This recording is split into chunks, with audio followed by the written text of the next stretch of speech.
মই ইতিমধ্যে আমাৰ শিক্ষা বিভাগত অসমৰ যিসকল মানে শিক্ষাবিদ আছে, বহুত ৰিটায়াৰ্ড প্ৰিন্সিপাল আছে, এই সকলোক লৈ এটা কমিটি এখন কৰাৰ কথা বিবেচনা কৰিছোঁ। আৰু সেই কমিটিখনে এই দিশসমূহত আমাৰ এনেই ৰাজ্যিক শিক্ষা আয়োগ থাকিলেও এখন কমিটি গঠন কৰি তেওঁলোকৰ লগত এইকেইদিনতে মই মিটিঙত মানে অংশগ্ৰহণ কৰিম।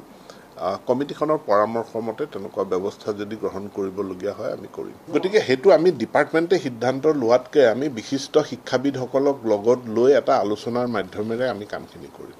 পৰামৰ্শ বুলি আমি পাইছোঁ ইতিমধ্যে। আমি পূৰ্বৰ পৰা কৈ আছোঁ যে শিক্ষাবৰ্ষ সলনি কৰাটো অসমৰ ছাত্ৰ ছাত্ৰীসকলৰ শৈক্ষিক দিশৰ ক্ষেত্ৰত এটা ক্ষতিকাৰক বিষয়। গতিকে পুনৰাই জানুৱাৰী টু ডিচেম্বৰলৈকে যিটো শিক্ষাবৰ্ষ আছিল তালৈকে লৈ যাব লাগে। অন্যথা ছাত্ৰ ছাত্ৰীসকলে কিন্তু যিমান সময় পাঠ গ্ৰহণ কৰিব পৰা সুবিধা পাব লাগে তাতকৈ নিশ্চিতভাৱে কমকৈ পাই আছে আৰু পাই থাকিব। গতিকে শিক্ষাবৰ্ষটো পুনৰ আগৰ পৰ্যায়লৈকে লৈ যাবৰ কাৰণে আমি অসম চৰকাৰক, কিন্তু আগৰ যিটো শিক্ষাবৰ্ষ আছিল তেতিয়া কি আছিল, জানুৱাৰী মাহত ষ্টাৰ্ট হোৱাৰ পিছত জানুৱাৰী মাহৰ পৰা এপ্ৰিল মাহৰ 13-14 তাৰিখলৈকে এইকেইটা দিনৰ যিটো পাঠ মানে সেইখিনি সময়খিনি না গৰম না ঠাণ্ডা, গতিকে স্কুলত সুন্দৰভাৱে পাঠ গ্ৰহণ কৰিব পাৰিছিল। সেই ক'ভিডৰ সময়ত ক'ভিডৰ আলম লৈ আচলতে শিক্ষাবৰ্ষটো সলনি কৰি দিয়া হ'ল। 1 এপ্ৰিলৰ পৰা ক্লাছ আৰম্ভ হৈছে, কিন্তু প্ৰেক্টিকেলি এতিয়ালৈকে বিদ্যালয়বোৰত আচলতে পাঠদান হ'ব পাৰিছে নে নাই এই কথাটো আমি চাব লাগিব। বিহু গ'ল, অন্যান্য উৎসৱবিলাক আৰম্ভ হৈ গ'ল, গৰম আহি গ'ল,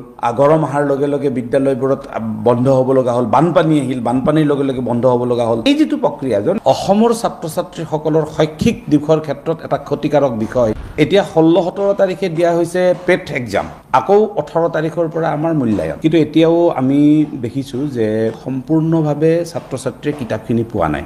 আমি ৰাজ্য চৰকাৰক আহ্বান জনাম যে অতি সোনকালে পাঠ্যপুথি য'ত য'ত পোৱা নাই সেইখিনি অতি সোনকালে পাঠ্যপুথিখিনি দিব লাগে।